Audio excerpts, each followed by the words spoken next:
Hey, we're back.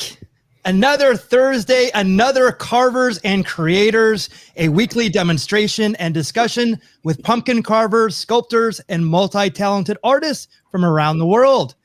First, we ask that you give us a like and a follow on the platform you're watching us on.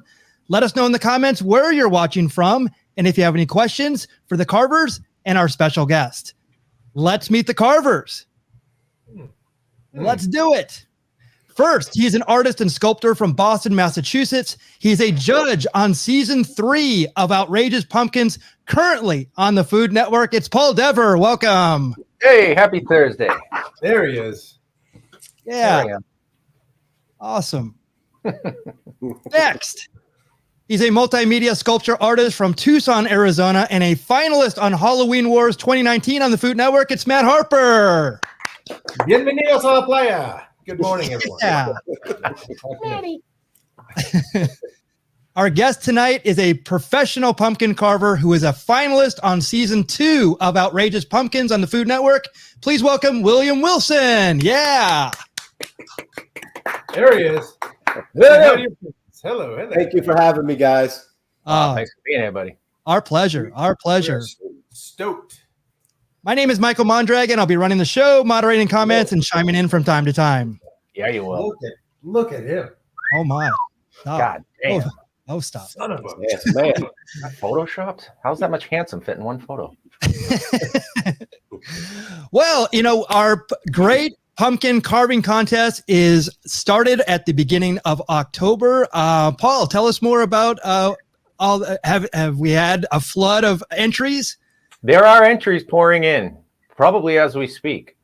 Yes, it's make sure you hashtag GPCC 2022, tag Carvers and Creators and the pumpkin artist in there. And just to clarify one, because I've seen one entry and I don't want this person to miss out. And make sure it's a pumpkin, not just a squash. It has to be a pumpkin. It's the great pumpkin carving contest. I do believe somewhere in the rules it says that. But yes, enter early, enter often, and up your game. Yes. Exactly. That's And it. one other tidbit, right, Paul, is that there's two categories. There's the professional and there's the open. So the professional is somebody who's been on a show like Mr. William above us. Kind of. Kind Professional. Well, professional is open to anybody that's been on a show. Whereas last year we said, hey, listen, if you're a professional, let the beginners and the amateurs, not that they're amateur, I hate that word. Non-professional carvers get in on it, right? We need to find a better word. Maybe I'll make one up tonight. But so what we've done this year is we've opened it back up to anybody, because there's a lot of great carvers. I love their stuff. There are people that we know that have not been on shows yet that are just as talented. And every year, everybody does something spectacular out of the blue. So enter early, enter often. You're gonna get the juices flowing, and they get better and better and better. And I can't wait to see what happens. But the only person that isn't allowed to enter in my book is Ray. No. Sorry, Ray. You're blackballed. It's not fair, Ray. Well, yeah, you can go to carverscreators.com and look at the rules. The rules are on there, so check that out. And speaking of Ray, Matt and Paul will be in Arizona. So talk more about this. Maddie, would you like to handle this one? I live here, so I'll jump in. So these 3 days, 21st, 22nd, 23rd, we are northeast of a town called Wickenburg, which is it's Arizona, right? So it's this kind of ghost town meets a mining town meets everything that you see here. It's just going to be a really fun event. Paul and I will be carving, setting a lot of really cool things up. And if you just go to Vulture City or you go to Ray's site, you're going to see all kinds of really awesome behind the scenes stuff that he's setting up for it. It's going to be really, really fun. So we're honored to be there. I mean, to put it mildly, this is kind of a bucket list thing for Paul and I, just to be able to sit and carve with Ray, but it's just going to be a blast. So just if you can still find tickets, there's your little link right there, Vulture City Tour. And then if tickets are limited, so definitely hop on that as sooner than later. And just the other day, I was Googling Vulture City. It's one of the most haunted, like paranormal sites in the country. Ooh. So we now may I'm a not little make it out nervous. alive. Yeah, Now I want to be daytime. I don't want to be there at night. I'm sure No, you it's can miss super, yeah, I got to pinch myself. It's such a cool opportunity, and I'm so happy that Ray invited us to come out. Yeah, awesome. Super. So let's check out our sculpts from last week. The carving subject. Whoop! I went back. Hey, it looks like one I did last year. Yeah, exactly. Yeah, the carving subject was embarrassed alien. So Matt, tell us about this guy. Yeah, so I had a nice, tall, long, oblong-shaped red Hubbard. So it was the only one I had, but it just spoke to me as an alien. And so I went, cartoony and made him look bashful and like, oh God, what did I do? And then he's got this kind of big nuggety blemish thing on his head he's embarrassed about. So, and the thing that really did it for me when we were last week, that the ears, kind of tell that story of like a dog that's been told no, or something like that. But again, it's an alien, so it's completely open. You can do whatever the hell you want because aliens are, exist or something, or they don't. Anyway, I love the mouth. The way you it's like, were able to pull that over, and the chin looks dynamite too. It's embarrassed. You nailed it. The ears really define his. Oh yes. Yeah. Isn't that funny though? How ears can tell the emotion on things. Yeah, and if you kind of put your fingers up and kind of picture it without it, it looks like he's like lonely or right. Honestly, to me that was the thing that made it look a little bit more embarrassed than just like bashful or something. Anyway, well done, sir. Yeah. Good one. And it wasn't your only carve. You actually did this one as well. Oh, yeah, that was a fun one. Again, we'll spend 1 second on this. It's just my buddy who grew this in his garden. Now in Arizona, you don't usually grow actual pumpkins in your garden unless you go like into the fields somewhere where they have lots of water because it's so damn hot. But somehow, some way, he came up with one. So he calls this his $500 pumpkin. My friend Elton. And because he probably spent that just trying to baby it to this point. I'm like, all right, what do you want? He's like, just give me something jack-o'-lantern-y. I'm like, here you go. So anyway, yeah, but thank you. Thanks, Mick. I can't help myself this time of year. Nice eyes on that. Super round. Yeah. Lots of depth. Thank you. That is. I love the nose. Yeah, it's still I do too. Great so stuff. good, Harper. Great stuff. Well, Paul nailed it too. This one's outstanding. Mm-hmm.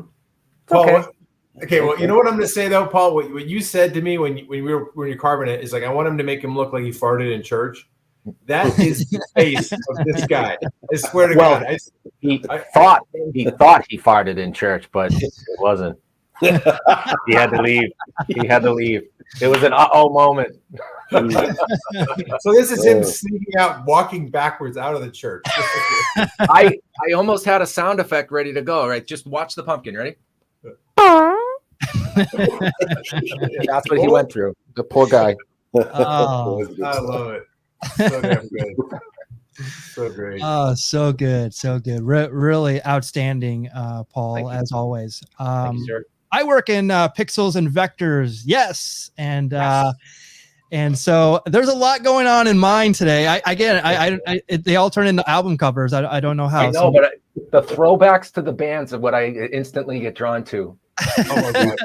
Project Gugu's in this one. Gugu? Is that who that is? It is. Well, there's a lot going on in this one. So if you look story, aliens, and then so how does it all tie in? Okay. Well, if you read from the top, this alien is a shy boy.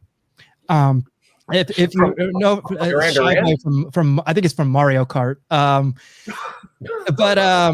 And then the Never-Ending Story. The guy who sang the Never-Ending Story is the guy who made Shy, very famous. It was Lamal from Kajagoogoo. So it all comes back around. I don't know how it did it, but I did it, and I'm quite embarrassed by it, that I have that knowledge. That's a good song. Did you like take a DMT trip or something to figure that out? What's that? I said, did you take DMT or something like that to figure that out? Like ayahuasca? You licked the toad. I think you licked the toad. The Guatemalan insanity toad, yeah. I was a latchkey kid, so so I TV raised me. So there you go. So We got to get these all posted up on the Instagram. Yes. You've been putting the pressure on me, and I will definitely make that happen. So Pressure makes diamonds, Mick. Remember yes, that. agreed. shine like a diamond. William, I would like to introduce you to the fourth member of Carvers and Creators responsible for our carving subject tonight. It is the hollow wheel, the center spinner, and as always, Paul will tell you more about it right now. Hello, kids. Happy Thursday. First weekend of October, right? I think so. Well, here we go. The wheel. We're going to spin it twice, William. I know you've seen the show, so this is going to be great. So I only have to really explain it for whoever's tuning in. So thanks for tuning in. Spin one will be the subject of which we have to carve tonight. Second spin will be the emotion that said object has to have. So the choices tonight: wolf, ghoul, aquatic, insect, guest choice, troll, zombie, clown, vampire, Frankenstein.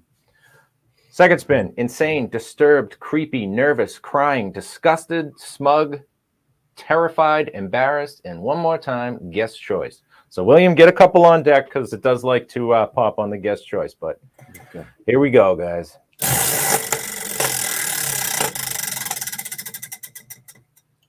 A ghoul. Ooh. Okay. Ooh, that's a good one.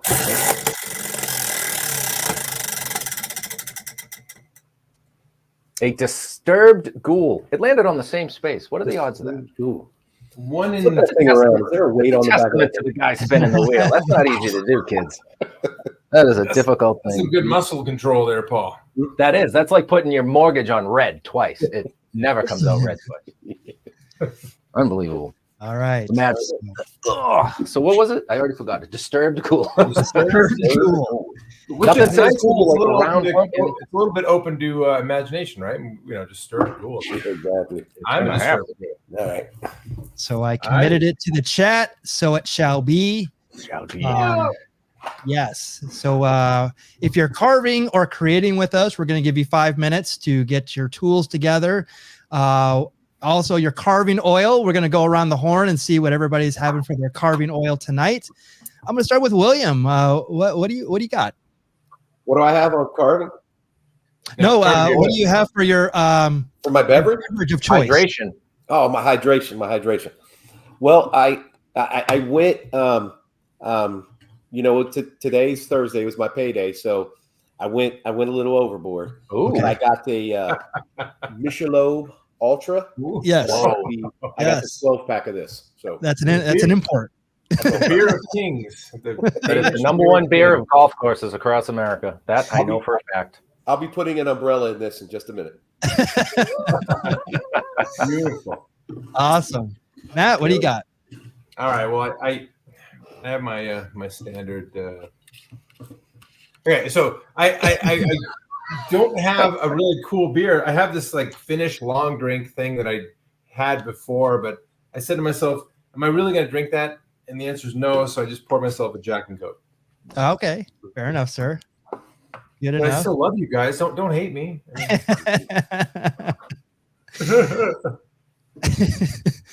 Oh, what do you got? Oh, geez, I was reading. Don't do that to me. Sorry about that. So last week I had I think we called it was Turn Back the Seas with that cool multicolored can. Yeah. So each can in the 4-pack was a different can. So I'm actually going to have it again. I liked it that much. It's a different can, so it's like brand new. So this one doesn't have as much color, but look at That's that. super cool. Yeah. the Viking burning down the village. Amazing. And it's Oslo, right? Fab Oslo Brewing. Is that the, I don't know. There's so much writing on this can. Yeah. Delicious beer, but guys, reel it in with the branding. Honestly. It's so difficult to read. Now we're not going to get them as a sponsor, Paul. Great. That's great. Yeah, exactly. I'm sorry. I apologize. Great beer. Great beer. Yes. All right. I'll do your branding. Yes. Love you guys. If they change their branding or become a sponsor, we'll change our mind, right? Right. And Well- only then. Only then. Nothing changed in my mind. The beer is delicious. Well, it's October, so of course I got to go with an Oktoberfest beer from Energen. They're at are they around here. They're around here in California, but this is a Bavarian style Marzen. So I can't get it. to focus. Marzipan. Anyway, Oh, there it goes. It's because It it's is got what that it is. checkered pattern on it. It won't focus. I know exactly. Well, cheers to our creations Cheers, tonight. William's Thank already you. done. Hang on, he's got to get another one. Let me get another. Those Michelobes are very crushable for sure. You can pound quite a few of them. Yes, or as we call them, Chick Ultra. Sparkling water. Water. Exactly. So my favorite is what do what does Michelob Ultras and canoes have in common? Well, they're both effing close to water. It was either that or Burger Light. You know, I haven't won anything. My budget doesn't go far. Listen, I joke, but I'll enjoy those on a hot Yeah. day. Yeah. A million of them. Oh, yeah. Delightful. Yes. Delightful. Mhm. All right. Well, William, tell us more about your beginnings of being an artist, but also how you transitioned into doing pumpkins professionally. Well, what's funny is this picture is actually, that's the first 3D carve I did, and I did it with a Martha Stewart X-Acto knife. So, you know, I started out, I had a neighbor, he's a really good friend of mine. His name was John Michael. He's passed since, but we did an event together. I just went as a helper, and I was just doing logo stuff at the time, and just seeing the tools, and got more into the 3D sculpt. Then I had an opportunity to do the event that I'm doing this weekend for Rock on Ice, and work for Greg Bukowski, Dean Murray, Titus. So all these guys were at the event, and you know, it's kind of hard. It's kind of hard to consider yourself, you know, an amateur when you're carving next to professionals. So I think I picked up on that, and it was kind of like my cheat code to get in. And every year it just seemed like I got better and better. And I've actually started practicing before the season. It seemed like every season I was just starting over again, trying to get my way back. But just getting better and better, winning competitions. I won something at I won professional at Jack Hanna Zoo Nice. Invitational. I won that the professional category. I think there was a lot of carvers there. A lot of the big guys were there. But I've just been posting stuff on social media. I got the opportunity to do Outrageous Pumpkins, and just recently filmed the Halloween Wars, and and that now I'm here. I mean, look, it's the future is bright. I know you really do got to go through those smaller shows to get to this juggernaut. You know? Well, I've been emailing you for months. You know, you're like, Yeah, I duck everybody. No, we're pumped for you, man. I thought you did great on Halloween Wars too. The format's so Same different here. than what it used to be. Yeah. exactly. I mean, I love a woman with a long torso. I mean, I got penalized because of my choice in women, and I think that's really, you know, if you got a long torso and real little itty bitty legs, I mean, that's my thing, you know. And I made a armature that way, and I got penalized. Big, Well, yep. we won't. Yeah, we're not here to judge on your women. You know, I mean, that's whatever, right? but what's really cool is seeing you kind of like on different shows like that, and just kind of, I mean, but I think more so even than the artistry is like the passion you have for it, and I think that comes out. And I think that's what's super stoked about. I mean, this is like prime pumpkin season, right? This is our, you know, it's the most wonderful, so whatever. All that stuff, right? This is like, we love it. So it's October. It's game on. But a guy like you with the passion you have for this, it just breeds and keeps feeding the fire of you know, all this pumpkin culture that we're just like so knee deep in. It's just so much fun.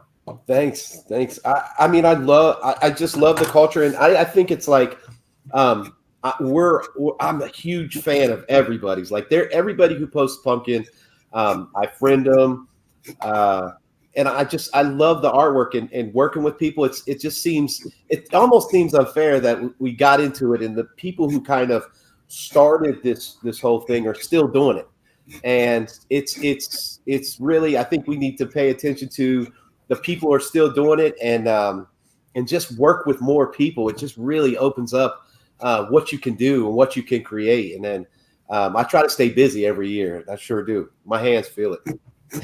Oh yeah, I noticed that this year too, that my hand's getting kind of sore. I don't think it has anything to do with my age. I think I'm just carving too many pumpkins. Yeah. I'm like, why is my thumb hurt? So pressing on tools all day. That's right. Wait, real quick. What's our prompt again? Something. Yeah, I love it. Ghoul. Yes. Disturbed Ghoul. ghoul. All right, I'm gonna write that down myself so I don't have to ruin the show by asking again. Well, it's in the chat too. Oh, Just in I case. can't see that. So what makes a ghoul a ghoul? I don't know. I was just thinking that. I think a ghoul is basically a zombie, right? Yeah. Yeah, or something that's like something that's been dead, or maybe even haunted, or like something. You know what I mean? Like, Oh, I love I'm it. thinking like sunken eyes, or like Emaciated, 100%. emaciated. Yeah, and he's that's disturbed, so it can kind of All right, I'm feeling it. Camera here. Yes. And we have some shout outs from some great pumpkin carvers. Lenny Calvin. Hey, Lenny, Tater. That's Lenny, my guy right Drew's there, on man. there. Yeah. Hey, Haters Lenny. here. Mm-hmm. Hey, Drew. Tater. He does look at the Much. chat. Fragile Thanks, Stash. Dean. Drew. Smith. Oh my God. Drew's Who's good. who? It's Tony. the who's who. Come on. This is. Drew will be here tomorrow. Well, tell us about what you're doing tomorrow. 'cause tomorrow, you're talking- Yeah, tell us about what you're doing tomorrow, because you earlier in the show when you guys weren't on yet, our viewing partners here, you guys didn't get to hear about the epic stuff that he's doing literally tomorrow and how many carves he has on deck. So William, tell us. Yeah. Well, I don't see Dean's telling me to get to work. I don't know if I can divulge how many pumpkins I actually still have to carve, because somebody who's in charge of that is actually direct messaging, and I don't want to seem like I'm in trouble because he's going to get mad at me. And, but I have a lot of pumpkins to do. It's this many, but I have to do a greater part of a scene. But it's for an event that's 11 years strong now, and it's called Operation Pumpkin, and it actually happens 10 minutes from my house. Oh. It's really where I got started, and it's where, I mean, artists. Dean Murray, Greg Bukowski, Titus Arnsberg, Patrick O'Brien, Chad Hartson, John Michael. They're some of the best. Marie Swanson. These are some of the artists that come out, and we spend the week together carving and creating, and there's really no specific theme or specific pumpkin you have to carve. So it's really, you get carte blanche. We do a lot of stuff. Huh? That's the best. I mean, that's what I mean. You couldn't ask for anything more as an artist. You just kind of get out there and create. That's great. It is. Yeah, and it's almost like a rock concert. It's right in the middle of the main street. If you're in Ohio, you need to make your way to Hamilton, Ohio. It's Operation Pumpkin. It's Friday, Saturday, Sunday. Carvers will be there Friday and Saturday. And when I say carvers, I mean just everybody you can think of. Matthew Stoddart's down here. Just Danny Kissel, and he's got the belt. I mean, so these are the guys that I grew up with, just loving their work, man. You know, Why'd you mention the belt? What belt do you speak of? I don't know what belt. It's a belt. I don't know. Oh, it's messed up now. Danny's got a funny story about that, but I looked down and he had the belt with him. So not on, but he keeps it close. As long as that's not all he wears. I mean, doors, I'm sure that is, but that's up to him. You know, Danny doesn't look that bad with his shirt off. I'm just gonna, he's kind of, he's got big, like bull, strong like bull. There we go. Mm-hmm. Oh man, that's my girl right there, Lisa Barker. We've got something planned for 2 weeks from now. So, man, I'm just so blessed to work with good artists. I mean, that nobody travels or spreads the love like pumpkin artists. You know what I mean? Yeah. So I agree. I don't know what they put in the water in Ohio, but apparently everybody in Ohio carves pumpkins. It's amazing. I love it. Yeah, it's in our blood. I guess it's in our DNA. It is. Do they teach that in like elementary school? Yeah, we come out of the womb with ribbon tools. So, you know, I think it's because of the farm. There's so many farms down here. But you can't specifically say it's related to that because there's a ton of pumpkins in Michigan. There's a ton of pumpkins, you know, this is the Midwest. There's a lot of pumpkins, but per capita, I'd like for somebody to do a list and find out where the majority of carvers are. And I guarantee you the hub, the Mecca is Ohio. Well, undoubtedly. Oh my God. Just like I can tell you what they have. That's all I know. There's Mark Evan. There you go. Hey, Mark Evans. Man, what a great guy. What a great guy. Great artist. And you know, I got a bone to pick with Mark because I said after the show, I messaged him. He was the judge. And I said, hey, what do I do? I want to get serious about art. And he said, focus. He said, become passionate. And I came home and I sold my bike. So thanks, Mark. My wife is forever indebted to you.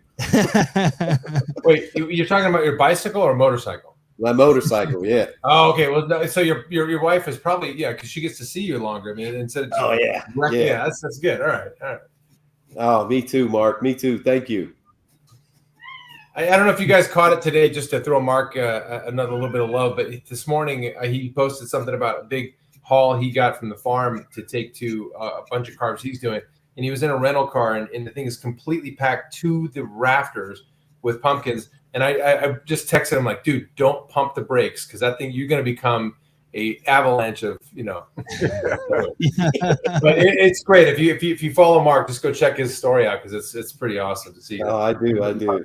He gets out of this. It's like a clown car of pumpkins. It's awesome. Mm-hmm. That's awesome. Take care, Tater. Thank you for joining tonight. We really appreciate it. Oh, Tater, that's my guy. Another Ohio guy. I know. I'm telling you, it's crazy. I'm telling you. I love it. Yeah, he's not a pumpkin carver, but if you remember, Steve Casino Yep. Oh, yeah. He's an Ohio guy too. Yeah. Yeah. What's with Ohio? That's amazing. This is in the middle of the country. I don't know. Something. The artistic capital of the world. Yeah, there's a lot of. I mean, there's a lot of music bands from Ohio. It's like it's a very creative community. Oh yeah, the Pretenders have a great song going back to Ohio. I just totally thought of that. Paul. Yeah. 9 Inch Nails, Devo, all from Ohio. I think Ronnie James Dio. The Isley Brothers. There you go. Really?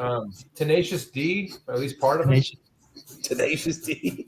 To get Yeah. some I think Ohio that's water. Tenacious D from Ohio. Jack Black is from there, not Tenacious D. Oh yeah. Yeah. Marilyn Manson. That's right. Yeah. Gosh. Yeah. Where the hell is everybody else from then? I feel like everybody's from Ohio except for the three of us. I don't know, man. Is there anywhere else? I guess I feel like there was an alien invasion. Like we're the only 3 humans left, and everybody else got taken over by body snatchers, and they all live in Ohio. Yeah. And they're all super artistic. Yeah. Well, Yeah. John Davis. I mean, like it's a who's Hey! who in the chat. Holy moly!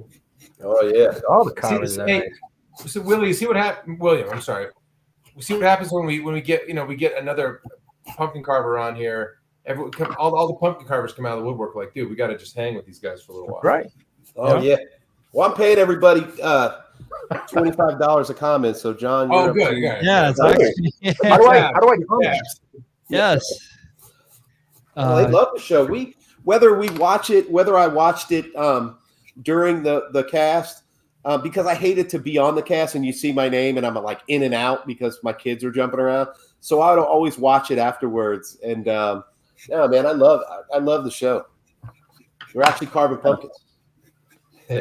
Wait, tell us about your background because I understand you created those giant, beautiful pictures behind you there, right? Oh yeah. So my style is a little more like new school, tattooing, just really bright, cool colors, pictures. I've got a couple more on the wall, but but as I got into it, my kids, I've got 5 kids. They're young. Early on, I decided to keep my art a little more PG, a little more cartoony. So that's where I really, am inspired from. So it's just come a long way. You see a lot of, if you really look at like how I've come up. I mean, I was a chef. I did go to culinary school, but I got out of that a little after my 25th birthday, and I got into restoration, fire, water, mold, and restoration insurance work. So now me and my wife, we own a restoration company that I operate out of Cincinnati, Ohio. And man, I just do art. It just really, the quality of life, owning your own business, the quality of life is so much different. It allows me to do things like this and go away for weeks on end and go do shows and other things. So it's definitely afforded us a lifestyle that is real conducive to being creative and being able to kind of have your own time and spend good time with your family. Because to me, that's what it's all about. Oh, 100%. I love it. Do your kids get into it? I mean, my kids, oh yeah. I had my son wanted to be out here. He can jab a hole through a pumpkin like nobody's business. So I think he likes it, but I mean, he'll come out here and carve for 3 hours with me. The same, we won't say a word. He's just, all right. So he gets in the zone. All right. Yeah, he's in the zone. He's locked in, Well, that's great. I'm so happy. My kids don't care at all.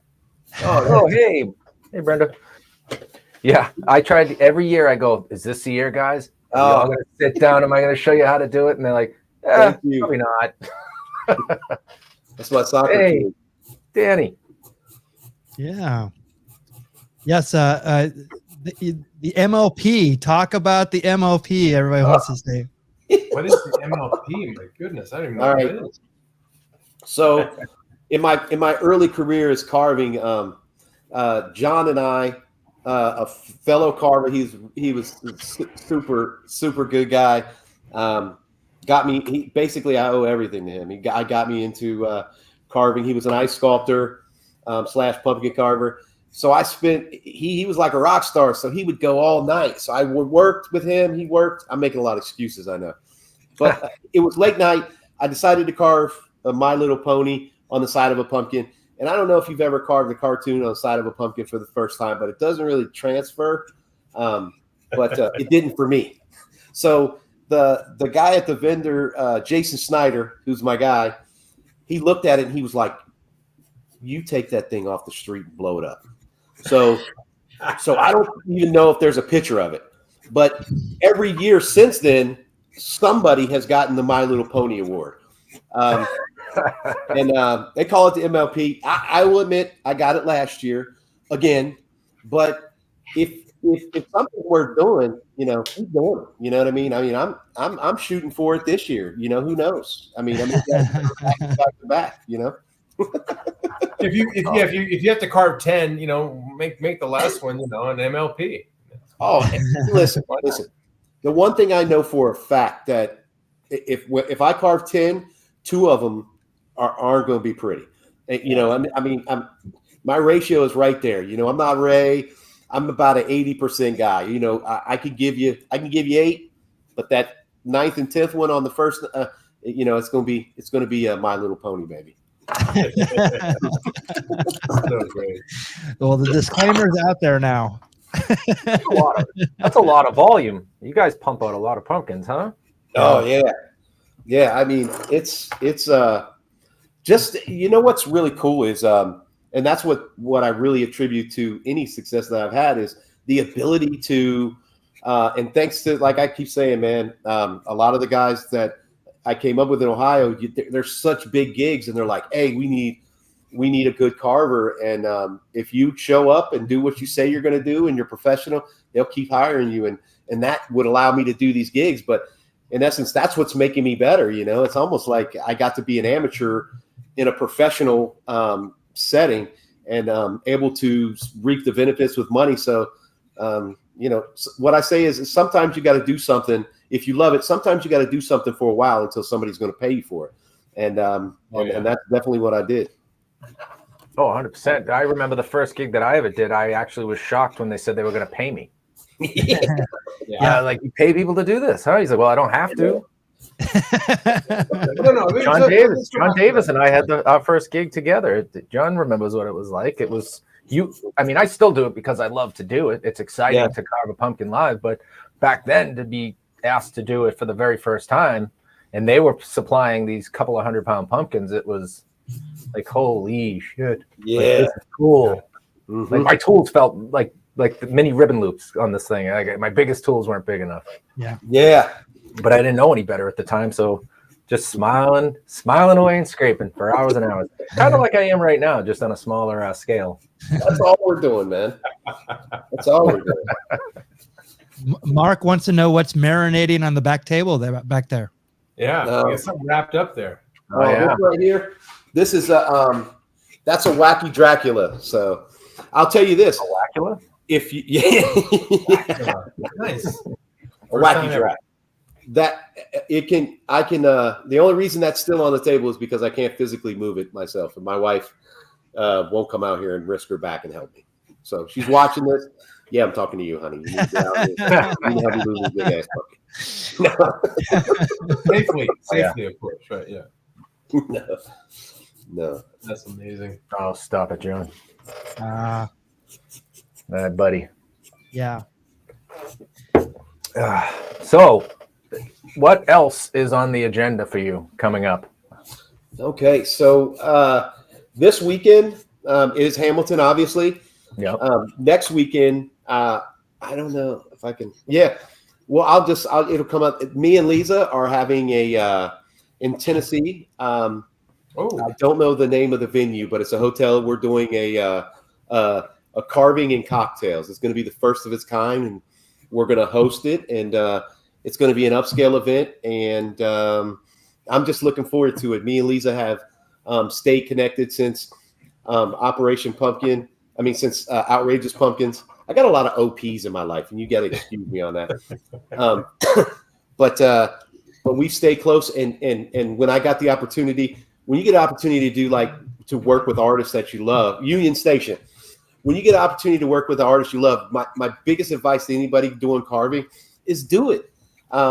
If you can and you're able to, like I said, do what you love and put yourself in the position to carve and create. Cocktails with carvers, I like it. Put yourself in the opportunity to create, and the money will come. You know, I think if you've got your heart into an event and you put your all into it, but if you're just carving pumpkins for money, man, I mean, hey, there's plenty of kits that you can buy at the grocery store. But I don't just do it for money. I think we love, don't we? Yeah, 100%. Carve to create, exactly. Yep. You know, it's my therapy out here.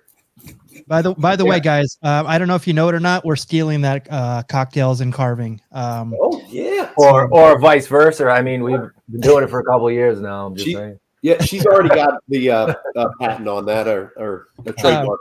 No, yeah. We'll just have our lawyers contact hers. Don't worry. Yeah. Matt and I wrote the book on how to get drunk and carve pumpkins. All right, wrote the book. What's that commercial? We learn by watching you, Paul. Yeah, exactly. Where did you get these pumpkins? He pulls them out from under the bed, like he's stashing them all. Exactly. Where did you get these ribbon tools? We learned it by watching you, Dad. He busts the speaker open and there's a vegetable peeler what a in there. callback. What a callback. That is awesome. This is your brain on pumpkin. No, okay. Just say no. Okay. No. Hey, drinking and being on Instagram at the time is the reason why this show happened. Yeah, that's right. That's right. It was born out of we'll call it irresponsible inebriated. Oh wait, IPA, inebriated pumpkin artist. There we go. Yes, Yeah. Well, that's our carving oil is our right. inebriated pumpkin artist. You guys, what? You guys started out carving sugar pumpkins and drinking Burger Light, and now look at you. I mean, you guys are doing big pumpkins and drinking $12 beers. Drinking IPA. We've really made it. We've made it, William. But I tell you though, I don't know where we made it, but Yeah, wherever we are, we're here. Wherever that is, you know. Mhm. Yeah. The thing Paul and I and Mickey always talk about is like, is this culture of just like being in awe of everyone else's work, and like you said, William, earlier, when you see somebody's thing, you friend them, you like it, you want it, and that's how we are. We're like just like in awe of all this really cool work that we get to see all the time, and the thing is, the least competitive. Well, at least again, I'm out here in Arizona, like on a little tether. I don't know anybody else other than this guy Ray, who happens to live out here. But I'm like in his shadow. But when it comes to like everybody's so damn supportive and friendly, and man, they're just like anyway. We picked the right medium. I think that's the right thing. Yeah. We didn't pick clay or masks or something else, which are a little bit more cutthroat. Yeah, Mark brings up a good point. Hey, we used to drink a lot in the studio, and stamina and accuracy was way better without the booze. But cannabis, a different story. There you go. Yes. Yeah. I'd be carving underneath the table, and I'd need like a weighted blanket so I didn't freak out. And mommy has the opposite effect on me. Oh my god! I just think that if you're doing what you want to do, I mean, when Matt talks about seeing other creative artists, my first thing is like, I want to do that. I want to do more of it, and it's such a pleasure. And I think that if you go overboard with if we drink a case of beer, my work isn't going to be as good. But we have fun with it, and that's a big part of it. And it's been a long time, especially when you do stuff professionally. Anything I do graphic design as a living, but if you hate what you do and hate who you do it for, that's the worst. And it definitely stifles your creativity. Oh yeah. But also like stuff like this makes me excited to get, bring anything creatively. And that's why I love this community, because it's been so supportive. All the carvers, everybody that we've had on, all the painters. I mean, we've had ventriloquists on it. Anybody who's a creator knows, the struggle of being creative. Yeah.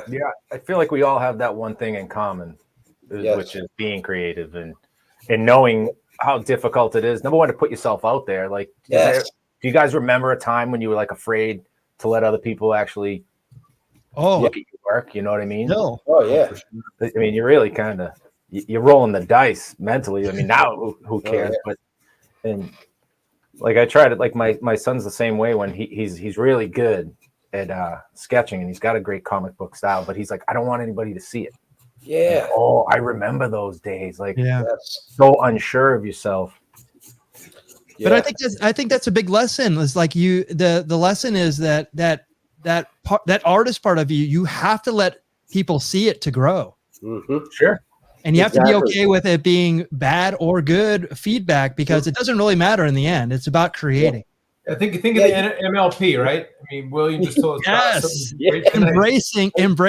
Yes. MLP inside each one of us. Yeah.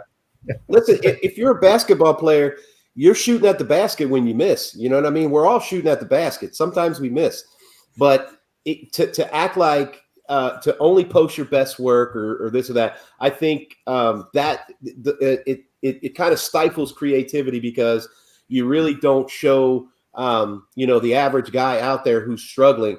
Hey, we all struggle. We all have things that we're not good at, and we work on them. So whenever I'm carving in front of kids and they say, "Oh, I can never do that," I'm like, "Yeah, you can. Yeah, absolutely you can. You got to have it up here, because if you think you can, I mean, look at me. I was carving out jack-o'-lanterns 9 years ago. Putting butterflies and stuff and shining light through it. So, yep. Then I met Dean Murray, and he was so mean to me that I learned how to carve out of just not wanting to yell at me. He's mean to all of us. Dean Murray. Yeah.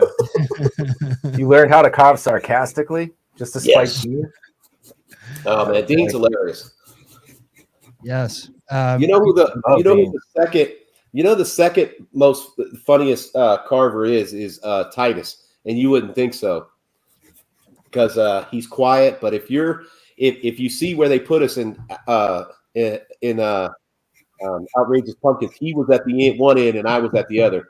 Because when Titus is carving, he says things under his breath that, I mean, he's nonstop. He's very comical. I'll have to go back and rewatch again and listen for it. See if they edited it all out. He's got some gems in there. So I hear you're doing a Disney show too. Yes. Tell us about that, because I'm enamored by kind of understanding, because there's so many cool shows out there like with creators now that I think is a renaissance in a lot of ways. Tell us about that show. Yeah. Well, we got the opportunity. I think it was Danny and Lisa and I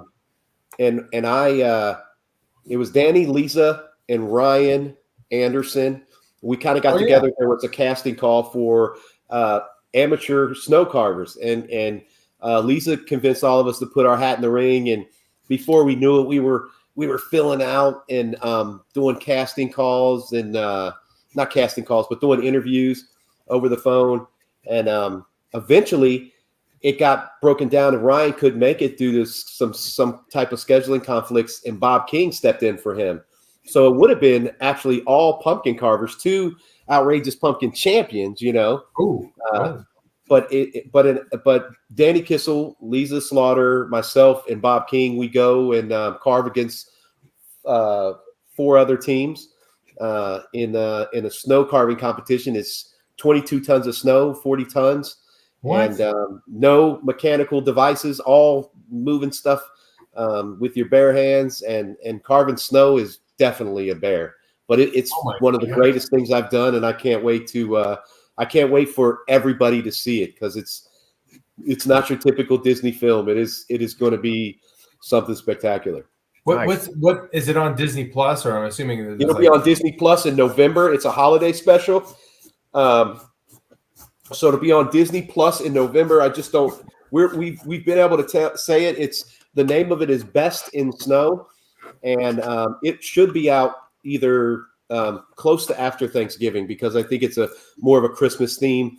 But it'll have your same Disney, and I think it's 1 episode, and it'll be I think about 2 hours, because it's also a musical. So what?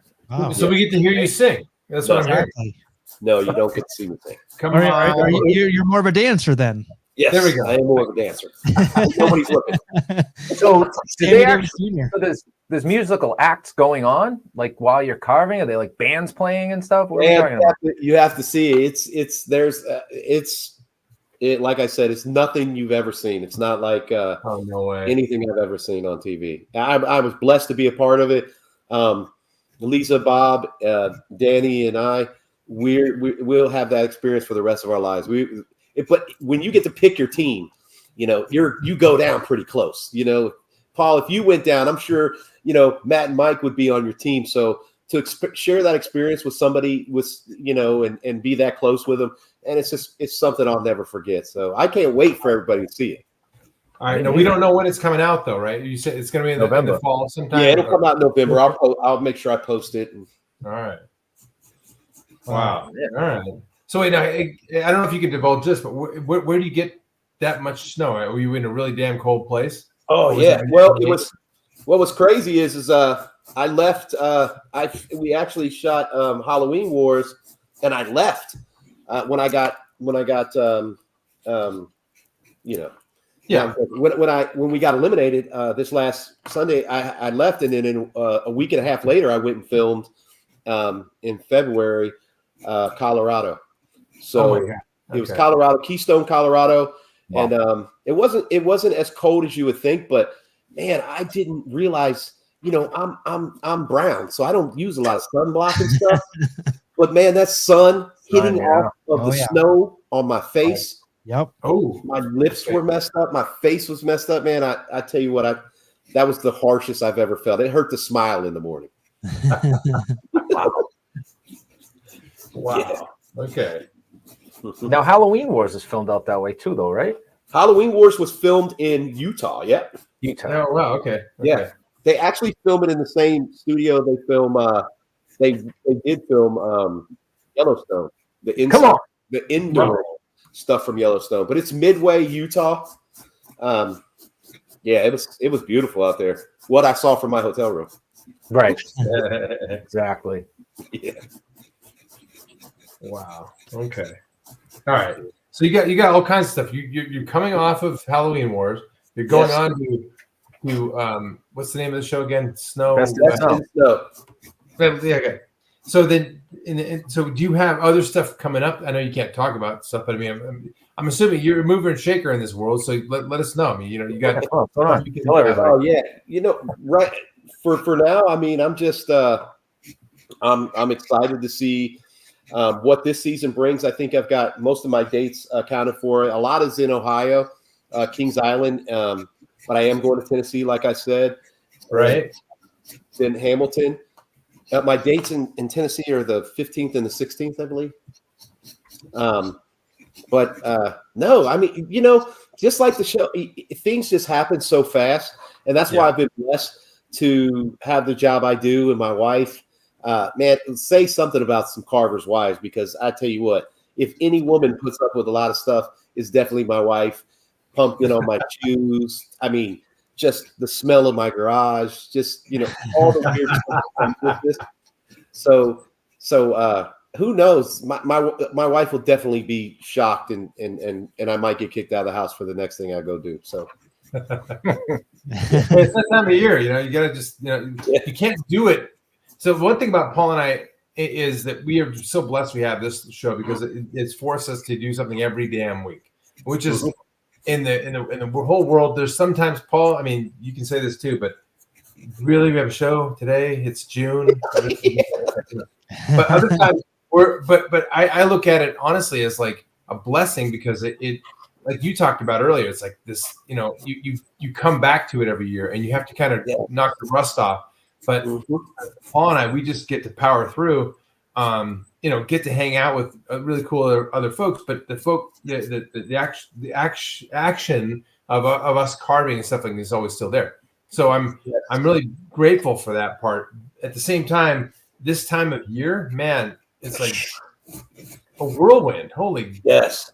It's just What are you guys doing for next week? Are you going to be on site carving for the show? Next week? Nope. Next week we have another show. Next week we'll be doing the show, and then the week after that, I think, Jesus, like Matt just said. See, my whole month of October is spent staring at a calendar, praying to God I didn't miss something. Like I have to write everything down, commissions and where am I supposed to be this day, and so I know, right? So yeah, next week we'll have a show, and and then the week after that next week we have a show, and then we're filming one on Sunday. So to plug in while we're in Arizona. Yeah. And we got a great guest on Sunday. We had to film it on a Sunday because they work at a very prestigious job, and they're awesome, and they agreed to do the show, and everybody's awesome. What are you kidding me? Look at this. Absolutely. I got the coolest. What we call it, Mick? Is this still a hobby? This is a hobby, right? Yeah, it's a hobby. I don't know. You would think that it is, but it's passion project, maybe. It's been a job for 2 years. Are you kidding me? But it's been an embarrassment of riches. That's for sure. Yeah. I mean, like the not only do the I said we're just doing this. We would be doing this anyway if it was nobody came on. Well, so when we started, that's what we used to say. I'll be doing this anyway, and I'd rather do it with my friends and new people that I've been dying to meet. So every week I get to meet somebody new that I've been dying to meet. Yeah. So thanks for coming on again, William. Thank you for having me. Hey, and for real, thanks for the show. I think for me, having a reason when you guys said it was kind of hard to find a reason to carve, I think, or for the show, I think I had a tendency of putting my tools in a spot in September. I'm breaking them back out, but you guys are carving squash now. At the end of the season, I'm getting pumpkins from other people to store in my garage so I can carve longer periods of time. And I think that's really what helps me get better. So thanks for keeping the carving going. I mean, I carved my first squash after watching one of your guys' show. So come on. I mean, really. So I mean, just keeping that atmosphere and that going, because there's a there's a lonely feeling after Halloween. You know, you're going through your pictures like, no more orange. Yep. That's so funny. You're right. Your whole phone is orange for like I know. a block. Yeah. Yeah, Honestly, Mark's right. Yeah, I guess this is a hobby then. That's great. Yeah, so it is technically it's still a hobby. Wow, pennies It on. was just called on a the- passion project. But one of the things that like still like kind of irks me, like November 1, when everything at Halloween Spirit goes on sale. It's just like everyone's like F pumpkins. We're on to the next. Here comes Christmas. Yeah.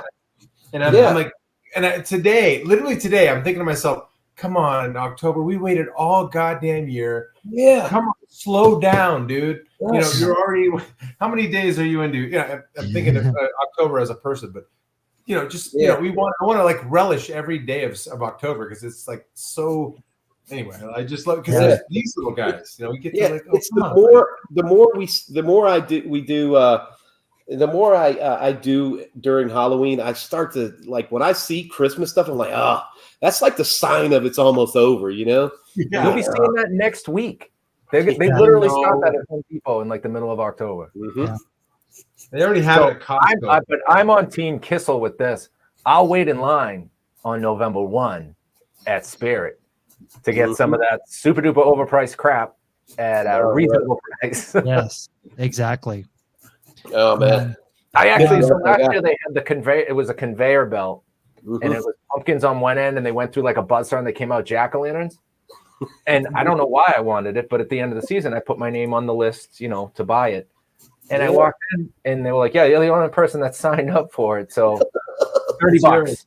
I'm like, "Wow, $30! This is amazing!" It was like a full truckload of stuff. Put it in my attic, and now I'm going. That was the worst $30 I ever spent. I got to set that up. Like, I don't have time in October. That was the dumbest move. I should have bought Christmas stuff. I had plenty of time in Christmas. Oh, Kissel is the king of props and everything else.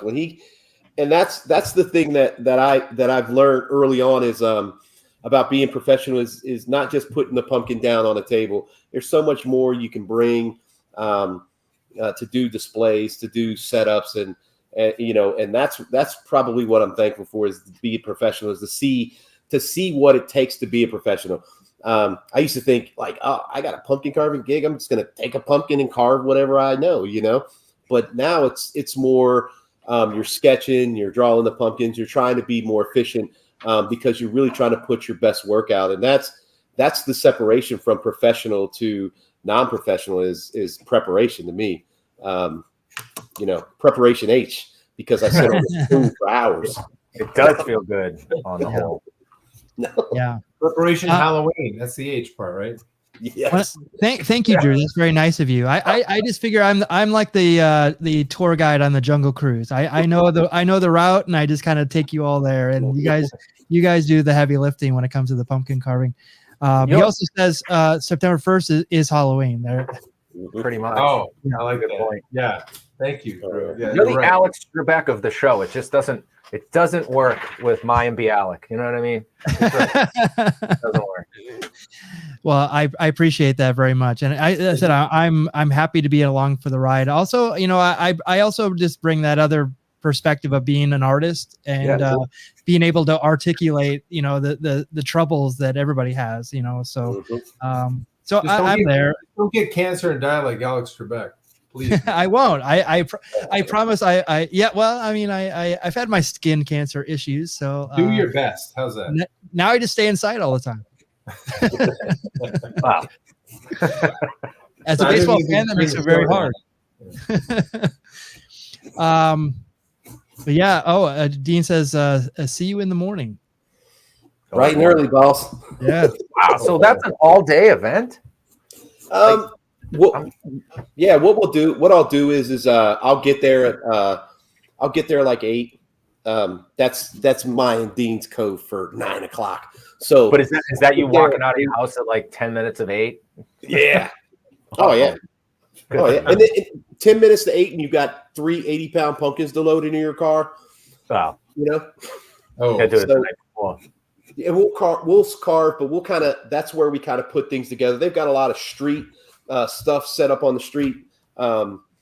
And I mean, they every year I'm amazed because they're always doing something bigger. They're always doing something better. I've never been to an event and there's 6, 7 Food Network guys that have been on TV, great pumpkin artists, carving big pumpkins, and doing what they want. Nothing's a sponsored pumpkin, nothing's a logo. Nobody's doing stuff that they have to. Everybody goes, and Friday night we'll set up some displays. We'll pick out our pumpkins. We'll get our pumpkins. I've got mine picked out already. We'll all help each other put them on jacks, and we'll stand there and look at them, and talk dirty to them or whatever we're going to do to get them ready for the next day. And while we're doing this, there's a rock concert going on, 50 feet away, and there's thousands of people in a circle and vending, and they just kind of let us do our thing. And it's kind of like a party in the middle of the street for carvers because, we're in there cracking jokes and, we hear the same questions over and over again. Is that a real pumpkin? And how do you make it last? Yeah. Yeah. You know what I always tell them when I'm carving a pumpkin, a big one, and somebody says, "Man, that's huge. Do you, can I have that?" And I say, "Man, if you can carry it out of here, you can keep it." I said the same thing. I said, "I'll give you $100 if you can carry it off my table." Hey, another Luke. Luke. Oh man. Another Luke. big player. Luke, man. Yeah, that's my guy right there. He's another guy that I've reached out to through Dean Arnold. We did a class, and such a good dude, man. Such a talent. I need some carbon oil. I need maximum lubrosity. Oh, a good word. Yes. Luke's gonna be in Arizona with us. Oh, that's what's up. That's awesome, man. Yeah, I love his work, man. I got to get a tattoo from Luke, man. Yeah, you do. And he now, how far away is he from you? I mean, because isn't he? Luke, you're in North Dakota, aren't you? Yeah, he's in. It's like, but that's all. The Midwest, it's all you can touch. You can reach out. And it's pretty close. Everything's pretty close. Yeah. Everything else, yes. That goes like 30 minutes away. It's like right down. Yeah, exactly. Just like there's no mountains to go around. It's pretty straight. I live in New England, right, which is the tiniest conglomerate of whatever, how many states. I won't even drive to Rhode Island. I've been to Rhode Island a couple times. Yeah, no, I'm not. It's like an hour ride for me. That's crazy. Yes, I thought Luke's from Iowa. He is. Yeah. What? Yeah, I was gonna say they are all. It's interconnected. I'm telling you, they're all aliens. All you guys are aliens. Yeah, you were brought here from planet the same mothership, Paul. I'm telling you, man. There's something in the water out here. There really is. It's amazing. Can I get some imported water? I need some of that. Amazing. The first guy I've ever knew that was from Ohio, and I was really, really super excited. And I got a chance to meet after he was on Outrageous Pumpkin was Dave Smith. I mean, one of the coolest, most humble guys you'll ever meet. A world champion ice carver, gold medal winner this year. So meeting him, and I remember my mom saying, like, "He's from Ohio. You should call him." And I'm like, "Mom, I'm using the pumpkin. I'm using the pumpkin saws still. I'm not trying to call Dave." But when just the other night, I mean, we went and spent the night at his house and went to Pigeon Roost the next morning. He's just the people in this industry. Oh, and Lincoln, the guy who's on. Lincoln. Yeah, Lincoln is there. Gets up early in the morning, goes, buys everybody food, and cooks breakfast. I mean, 5-course meal. Yeah, I mean, just he's a super nice guy too. But I feel like one of the luckiest guys. I get to carve, but I love what I do, and I love the guys in the industry. And man, I think it's something that's going a ton of places. There's tons of opportunity to create. That's what I love. Yeah. Paul, what I'm hearing, Paul, is we went out.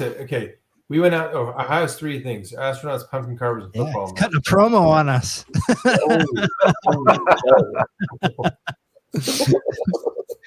And I don't hear anything.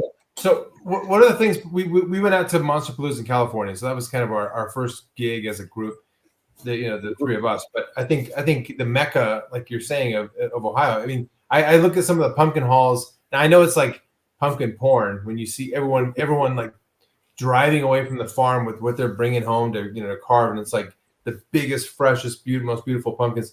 And I never thought in my life, into my 30s, even 40s, I'm like, that I would care about pumpkins the way I do. And now I'm like such a snob. I'm like, yeah, that's a piece of shit. I wouldn't buy that. That thing's a beach ball. I'll throw it on the ground before I, carve it. Right. Yeah. It could be a monstrous one, and you pick it up, and you're like, ugh, gross. Oh, this is like half it should. Yeah. So in other words, we got to get out there, Paul. I think that's the thing. Mickey, Paul, let's just make our plans for next year. We'll do. Man, we'd love to have out to the universe. Well, is it near Oregon? I don't even know. Where is Ohio? Is it like in the middle, right? It's between you and me. It's between you and me. I know where Ohio All the O states are all in the Midwest, right? Yes. Ohio is Oregon, Idaho, right? O state, Oregon.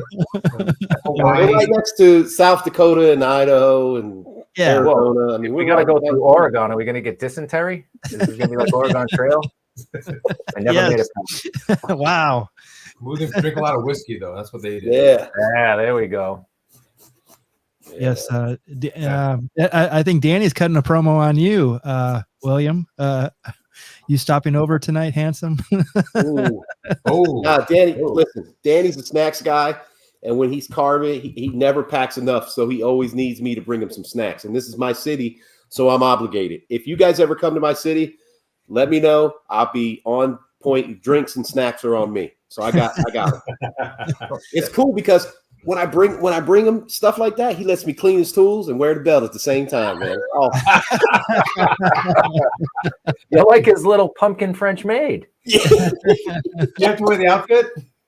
No. Okay, good. Okay. Nobody wants to see that. That's our star-studded show has gotten bigger. Ted Haynes. Holy moly. All right. Okay. Teddy. I love that guy. Awesome. Everybody loves Ted. Yeah, awesome. Ted is our mentor / like, I don't know. I can't thank him enough. He's our biggest cheerleader. The guy's the best.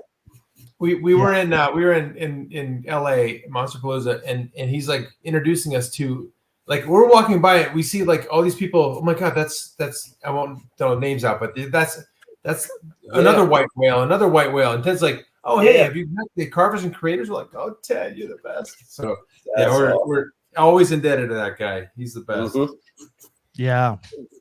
Did you see Luke's comment? He's ripping wire out of one of your jobs tonight.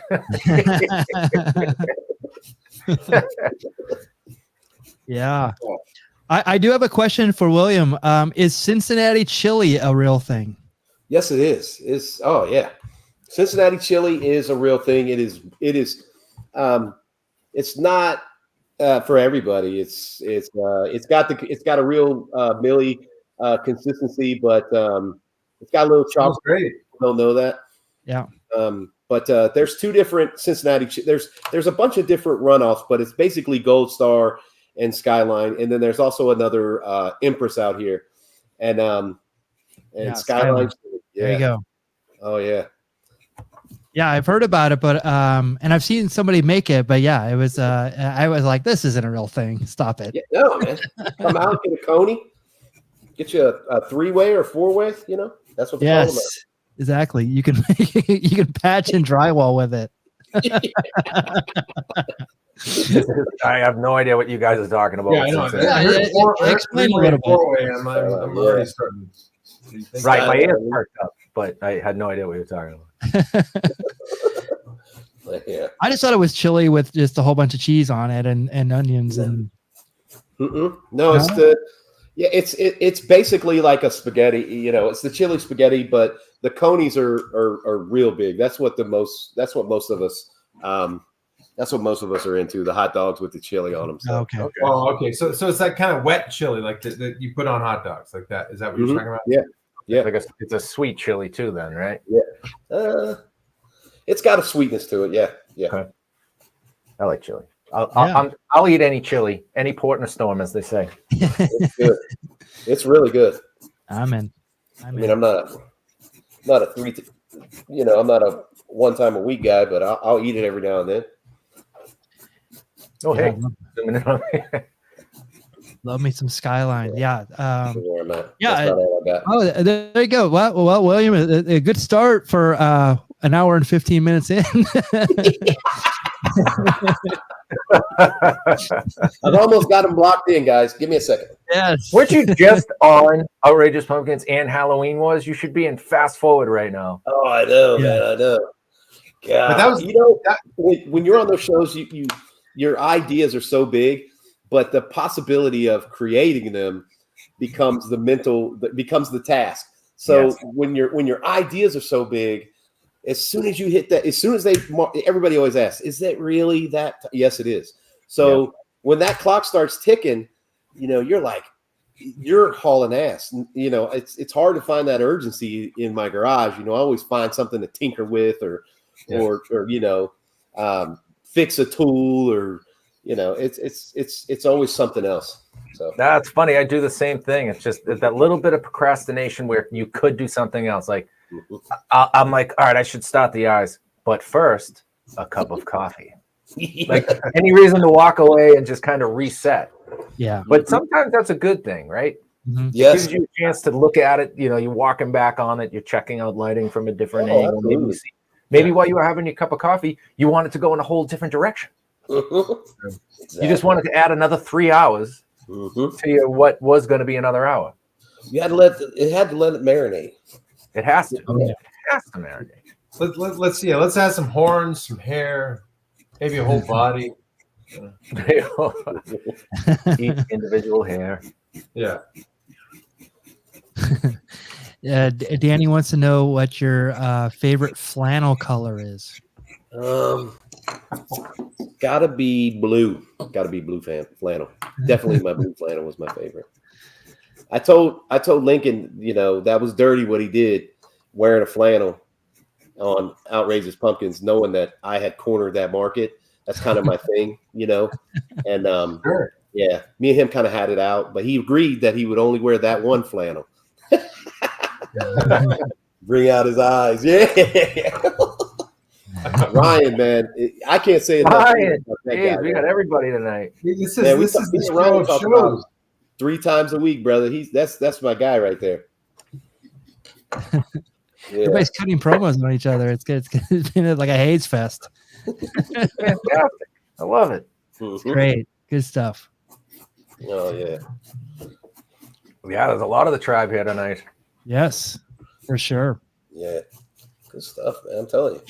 It's Halloween. It brings out the freaks. Freaks come out at night, especially on our shows. That's for sure. Yes. Little UTFO for you. Mhm. Oh, wow. Does anybody, William? We all Any, come out at night. yeah. Yeah. Yeah. Oh yeah. At night. Yeah. That's Houdini. Or Houdini. That's- Sorry. Okay, that's Houdini. Okay. Yeah. Come on. I'm not that young. Okay.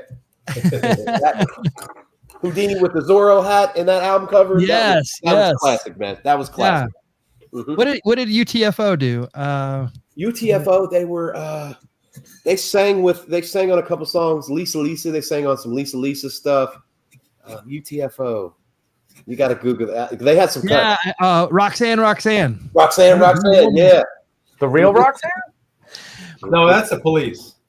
I think the song was Not the actually real called Roxanne. Real Roxanne. Mhm. Yes. That was Roxanne Shante. But then, see, no, we're going down. We're going down a rabbit hole now. IQ is really 1 point. Every time. I Every don't time. think you're The rabbit hole. bad. Let's go back. Yes, that makes Frazzle Stash. Let's go back to Too Shy. Okay, so Lamal wound up getting kicked out of the band, if you can believe it. Kajagoogoo actually thought that Lamal was actually bad for their image, so they actually kicked him out of the band and went on as Kajagoogoo without him. And then when exactly, and then they did great. No, they did miserably. I was going to say their other 8 albums were amazing, so they did. They did a great job. we all sing them today. And then they did like they brought back the band. So remember that VH1 show or something like that? They brought them all back and stuff like that. So anyway, that's we've lost all of our audience. That's all it takes. One Kajagoogoo reference and it slips away. Exactly. So let's go around the horn and see what everybody's creating. Matt, I'm going to start with you. All right. Okay. So kind of hard to really tell exactly what's going on yet, but I'm thinking. Let's see if I can get some light. Come on, pal. Come on, bring some light up here. Here we go. All right. We can see it. We can see it great. Do I look like powder? You do. No. You do. Can you bring a deer back to life right now, please? But that's been for 103 episodes. Mommy. Oh. You're just noticing this now, Harper? I just for the first time I didn't know I had no hair. Okay, so this is a disturbed ghoul in rough blockout form so far. So I don't know what he's going to end up looking like, but he's going to kind of have an open mouth of horror, and he's disturbed, and he's going to be drooling and all kinds of stuff. So it's a locked in work in progress so far. Looking good. Paul, I'm going to go to you next. Oh, great. Fantastic. I have a round pumpkin, and ghouls don't have round faces, but I'm going to try and, I don't know, still blocking. Yeah. Playing with the light. He'll have that kind of zombie / ghoul / rounded head. Somehow I'm going to have to make emaciated. I've never seen a fat emaciated face, so this is new territory for me, guys. Yeah. Usually you're eating good. You're not emaciated if you're this shape. So. He's the one ghoul who is first in line at the buffet. So. Yeah, exactly. Yeah, right. It's a glandular issue. It has nothing to do with zombies. He's big boned. Maybe that's it. Big boned. He's got a huge skull. Good stuff. William. All right. I put some eyes in this pumpkin and blocking in his face here. I'm going to kind of keep him to the pumpkin. I don't think I'm going to finish his face. He's going to kind of look like he's pressing out. But I think I'm going to do, like a mouth. Damn, I can't get the backwards. So I'm going to do his mouth down here kind of open. And I don't think I'm going to do too many front teeth, but I'm going to make his bottom teeth. And his mouth is going to be really big. All right. Yeah, I was kind of thinking that too, sort of the underbite. Like everything's kind of sagging a little, yeah. It looks so thick. That pumpkin looks like it's a mile thick. Is that it is. It is. I picked this at Pigeon Roost. So I had to pick this right off the vine, man. So wow. Where's Pigeon Roost? Is that anywhere near Boston? It's Ohio. It's like a 4-hour plane ride. Yeah, it's about a day's ride. But it's Pigeon Roost. That's actually Tater's home. If you want to know where, I think when you drive into that part of Ohio, they have a big, huge sign that says "Home of the Tater," and it's got a big picture of him with sporting a mohawk because those are his people, man. I mean, we were carving, and there were little kids were coming up, and he's you see him, he's fired up on TV, man. My biggest thing that I would tell people is that he's a fierce competitor. That's his bravado. That's what he brings, But when it comes to people coming up, he's such a gracious guy. Like stops and talks to kids. I mean, there were kids like, "You signed my T-shirt 3 years ago," and I'm like, "I've never even signed a T-shirt. I still don't even. I've taken like 3 selfies with people. Like they were coming up, and everybody had a story from years prior. So he's kind of created this thing where that's his thing, and it's cool. And I got to pick all the pumpkins I want out of the pumpkin patch. So I got to do. Yeah, it's a real cool spot. Yeah. Nice. Mark says that they're all listening from the Maniac Pumpkins headquarters. While for a client. Hey, Maniacs. Okay, now I feel honored. I mean, like we're literally sitting among, those artists too. I mean, this is like, this is amazing. Yeah. I know. I wish I would have known. I wish I would have known they were watching before I turned my pumpkin around. I would have. We're going in a different direction. Hey guys, we still got hours to put into this. Okay, we got hours. Yes, right? They know that better than anyone. Oh, they'll be working all night. Mm-hmm. Oh yeah, man. Well, cheers, guys. Thanks for tuning in. Yeah, absolutely. Privilege for sure. Yeah. Hey, when you said that like Tater, like a kid said, you signed my shirt. If somebody ever asked for my signature, I swear to God, I think they were trying to steal my identity. I wouldn't be like, yeah, sure. I'd be like, no, that ain't happening. I'll type it out. I'll type my name for you. No, listen, if you're a middle America guy, then if you're middle America, then you're a little bit more trustworthy, trusting. But if you're on the East Coast or the West Coast, screw it. You're out to get it. Yeah. No, I did some work on the East Coast, and this lady, she was a lawyer. She's like, "Are you country?" I was like, "No." She's like, "You talk with a country twang." I was like, "Get out of here." I was like, there it is. There but I guess to Midwesterns, I do kind of have a bit of a country twang, which is cool. So, well, it's a Midwestern twang. I like the Midwestern twang. It's easy to understand. There's no drawl involved. Sometimes if you get somebody from the South, you're like, one more time. I didn't. All right, I'm halfway through that sentence. Nope. Stop from the beginning. I had it wrong. Yeah. Hear it again. I'm always too polite. I just nod and smile. You probably think I'm an idiot. Like, oh, man, he just smiles at everything. No. But my big story, I thought that I had gotten discovered, and me and my wife, we joke all the time, like you're on TV. She's like, "Oh, babe, you're gonna have to hire security," and just joking. And so I forget where I was. I was in a grocery store, and a guy comes up to me. He's like, "Hey, you're that guy," and I'm like, "That's me. Yeah, I am. Yeah." And he's like, "You're that guy who coaches my nephew in soccer," and I'm like, "Yeah." That's awesome. That's me. Yeah. Yeah. Yeah, got me. Thank you, Heather, for joining. I mean, hey, Heather. No reason to be intimidated, but yes, we appreciate. There's no intimidation in pumpkin carving. We're all friends here. We're all. But the best part about carving pumpkins is it's a pumpkin. So you make a mistake, you turn it around, carve the other side, make that mistake, it's still a pumpkin. So there's no fear in messing up. Exactly. Well, and if you don't have the picture of whatever it is you're carving printed out, it came out perfect. Yeah, exactly. What's anybody have to compare it to? It's just should all be fun, even when it's not.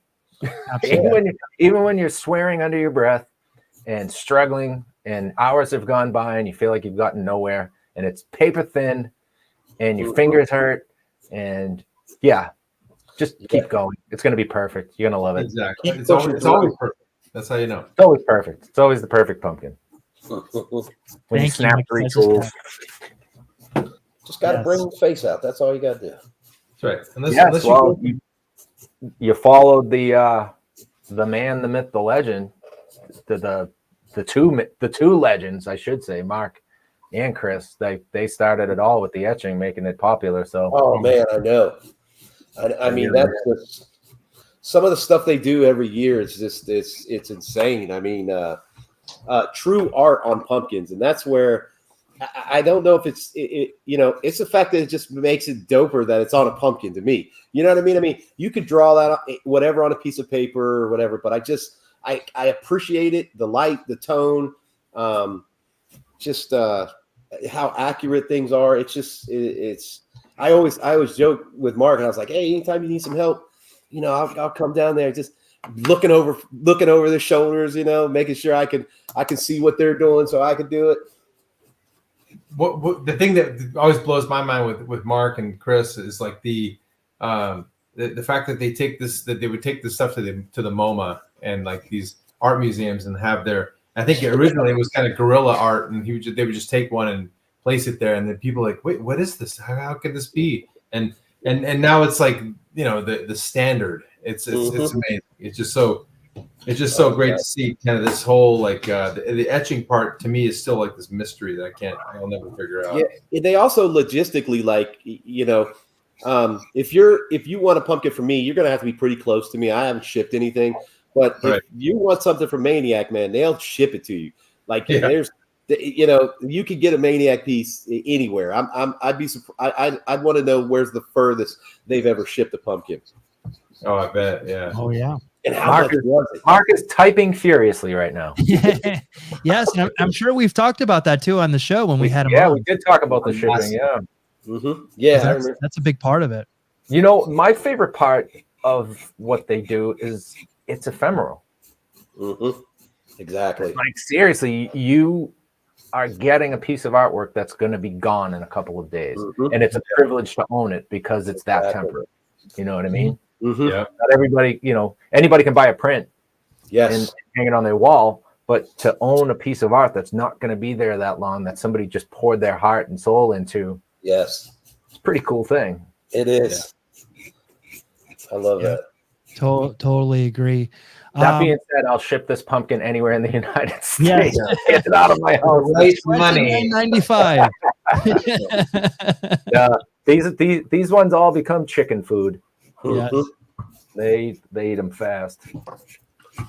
Yeah. You know what? I'll probably I don't know if I'll work this into my display tomorrow, but I can I'll send my kids to school with some, you know, I sent my daughter, my older daughter, she's early learn. She works in an early learning center, and I give her pumpkins that are like horrible, and I'm like, please don't take pictures of it and tag me in them. They're always like half carved, like an eyeball right in the middle of the pumpkin. So it's like, you know, that's the trade off though. You can have them, just don't put them out there. Yes. Yeah, but so real quick to Heather's point, she talked about being ephemeral and how other artists think you're crazy. But what I love in that is that pumpkin artists embrace the process of making it more so maybe than other artists, because we know it's going to be garbage after an hour after we finish it, or 2 hours, or you know. So it's like, if you're not having fun making it, then you know what's the point? Because that's like. And again, I think that's probably why Paul and I just sit and sip these things while we're like, because we're just, if I'm having fun, I'm just going to have, you know, beverage while I'm here having fun. But, you know, to a point, because then you start making really crappy pumpkins. But the more you sip, the less you care, right? Well, and the more I drink, the better I feel about my carving. And then you take a picture and you're like, what the hell? I can't post that. This camera is broken. There's no pumpkin in this picture. Where are my pants? You know. Whose house is this? Have I been making a mess in this house the whole time? This is not my beautiful wife. Nice. Yeah. Letting the days go by. Oh, well, as the Talking Heads, same as it ever was. I have a whole deck for William. I never got to. So, he's got some amazing stuff. Make just like rifle through some of that stuff, because before people go, you got to see William's stuff. Okay, so I'm gonna go very quickly here. Oh my gosh. No worries. Let's start here. See what happens when we just start talking pumpkins? Yes, we start talking pumpkins. Hey, that's a beast of a pumpkin. Yeah, that was Branson, Missouri. Oh, right on. Silver Dollar City. That was this for FC Cincinnati. That's my Carver's assistant, Liam Wilson. Oh, nice. Nice. Yeah, that was Kings Island. Yeah, we made that was another one. Wow, look at that one. That one's great. Yeah, I love that one. That's one of my favorites. I like beautiful. Mickey, you must have the one he just did of the zombie in there too, right? That lady zombie with the butterfly. Yeah, potentially. Yeah. I went back. I went through the whole thing and looking at some of the. Mickey went down the rabbit hole. I did. I started at the end actually, and then work my way up. So, there's so many good ones. Wow, I never seen that. That's a big one. Jesus, that's big. Yeah, that was my first butternut. After watching you guys on Carvers and Creators, no lie. Wow. Mm-hmm. Right on. See, there's your style right there. You must get along so good with Lenny. That's exactly. I told Lenny when I first met Lenny, I said, I carved your pumpkins. Lenny was like, tag me in it. I was like, he's so cool, man. Yeah, Lenny's a great guy, and that's you guys must like compliment each other so good because your style is very the most creative I've ever. I'm telling you, his ideas are just. Oh, he doesn't run out. Yeah. When he's done with one, he's right on to the next. It's amazing. That's a great one there too. I like the jowls on that. Me too. He's got my nostrils. Yeah, that was a little Matt Brownish, you know. Hey, Yeah. I told you know, to tell Matt and Mike they're not the only Brown brothers in carving anymore. You know what I'm saying? I like it. Ba-dum-bum. I do one of those every year for Halloween. That was kind of like, you know, when I'm getting started and people are like, hey, William, that's what you're known for. I'm like, no, that's what I took from Matt or Mike Brown, you know, but you carve it once and people kind of know you for it. I try to kind of steer clear of their stuff. That was one of my older ones, but. Well, the beauty, there's some that are just iconic.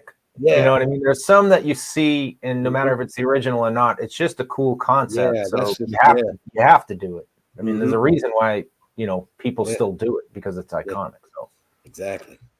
Like that's another iconic one. Yeah, that was one of my first ones. I mean, see, the cheek is all weird, but that was one of my first ones I did on a big pumpkin. Yeah, but you got great depth out of it. Yeah, thanks, man. I love that one. Yeah, that was pretty cool. Yeah, that's good. Yeah, the owl. Yeah. That's a lot of work. Yeah. Oh, yeah. You know what? Dean Arnold and Patrick O'Brien and Nancy Baker were with me when I did that. So, I mean, I get to carve we were in the back of a shed carving for Westerville, like on picnic tables, you know? I mean, the stuff I get to do is cool. Yeah. Oh, that was there too. Yeah. Teddy bear. Cool. Ooh. Yeah. Yeah. So good. This was. The potatoes, nice. I tried to experiment with those potato eyes and I just gave up. So Yeah, And you know, also you got draw too. Some yeah. Well, I mean, behind them's a pretty good indication. Yeah. yeah, a little bit. Yeah. Dynamite. Thank you, man. So if you Wow, want that to almost looks like a picture of you. What are you, a painter? is. That's amazing. Yeah, Man, that guy's handsome. We didn't even touch on the Spooky Natty. No. That's a pretty big one on the cover of the Cincinnati magazine. Cincinnati magazine. They kind of picked out the font and what they wanted, and I just channeled my inner maniac and got it as best I could. But it's not my style, but it looks really good, you know. It's great. I actually zoomed in on it a little bit because you got like the gravestones, and you got there's a lot of gradient now. There's a lot of different, as they would say, different values. Yeah. Yeah. See that? I picked something up along the I way. like how You're an artist now, Paul. You said values. No, I talk like an artist. No, actually, I don't even talk like an artist. I talk like a moron. What's your scale? What scale are you talking about right now, Paul? From 1 to 10, like There we go. So are we putting this out to the universe? Carvers and Creators in Ohio? Oh my gosh, that would be dope. That would be. I've heard way worse ideas. That would be a great time. Do the show out at one of these events with everybody. The city would roll out the red carpets for you, and we would have a grand event. I promise you that. I don't think I'd be sober any of it. I don't know what the problem is. That's the thing. Nobody here in Ohio is sober. We're all drunk. I feel like I grew up in Ohio, and I was so drunk I ended up in Massachusetts and Dover. Same here. I walked to Arizona somehow. I don't know. Yeah. I'm tired. Yeah, so check out William's Instagram and for all of his work. Anywhere else we can see your work? Just Instagram, Halloween Wars, Outrageous Pumpkins. I'll be in the streets in Hamilton this weekend. So Hamilton, Ohio, and if you see me, say hi. If you don't say hi, then whatever.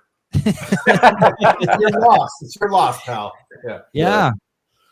Oh, here's where we are. We're on Twitter, Facebook, Instagram, YouTube, Twitch, and also TikTok. Matt and Paul have been doing some carving tips on TikTok, so check those out. Yeah. Guys, any last words before we shut down for this week? Follow that guy. Follow. And go, get out to Hamilton if you can. And if you can't, get out there anyway. Right. And make sure you got Disney Plus so you can check out Best in Snow, which he'll be on in I'm so 3 excited. weeks, 4 weeks. Yeah, soon. The release date will be after Halloween, I'm sure. They don't want to take the Halloween vibe out. Unless they want to be like Home Depot and just ruin everything and have Christmas trees up in like the middle of October. Yeah, I know. Don't be Home Depot, Disney. Don't be Home Depot. They're not Christmas trees at Home Depot. They're holiday trees.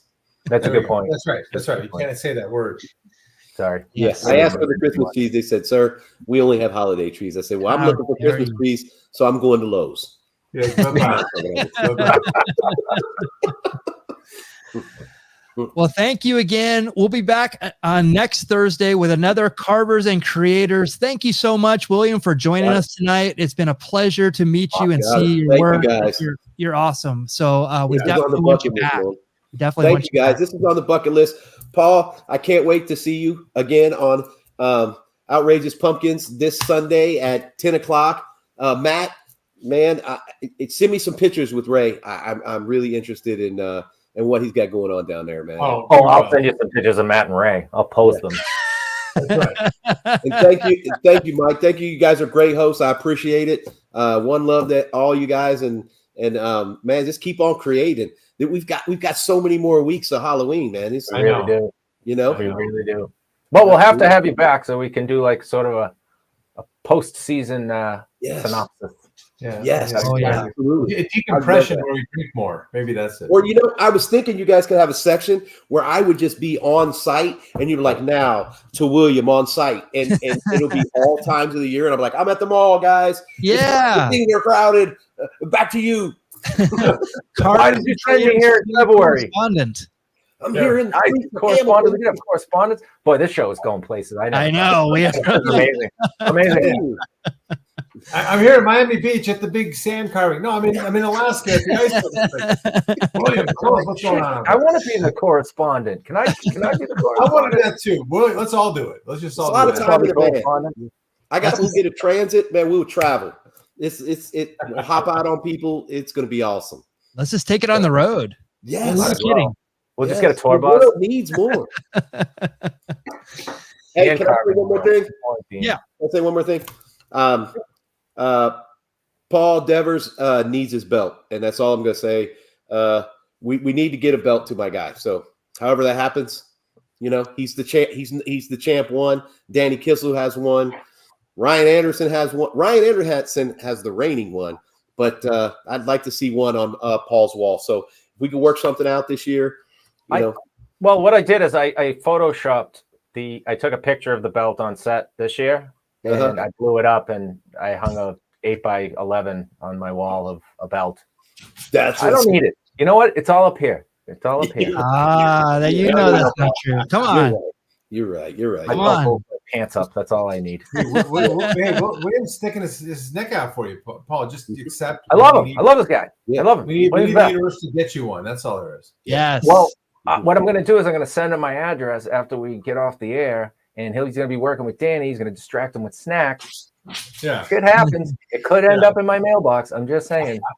Danny sleeps a half hour a day. And I know that for a fact. He's a vampire or something, but he doesn't sleep. So getting that belt's going to be a risky business. Well, that's why you sleep a little Tylenol PM in his sugar cookie. There we go. Yeah. That's it. You already know. We're gonna go another 3 hours with this conversation. So I'm gonna shut it down. You already know, man. Thank you so much, everyone. Thank you, guys. This has been an awesome one. We'll see you next week with another Carvers and Creators. Good night, everyone. Take care. All right, everybody. Guys.